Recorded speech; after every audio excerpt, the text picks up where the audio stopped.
Една години ми звони телефон и ми кажуваат, абе оној твојан од Муртино го апсиле. Многу праe лаванта.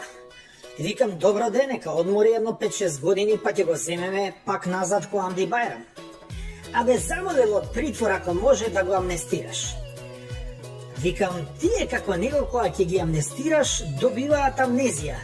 Ќе заборави кој е Бранко и што направил за него. Не, вика, ќе даа од беса, дека никад нема да ти го заборави. Ќе ти ја носи сликата у новчаник и ќе ја цуне секогаш кога ќе треба да носи одлуки, како на добар папа. И го помилував со мојата папска рака, а не ми ја цуна никогаш. И после фати да игра со мобилни телефончиња, да снима, да емитува, да сече, да лепи. И јас си отидов. Он стана тоа што стана, ама ни еднаш не ми ја цуна сликата, а за раката не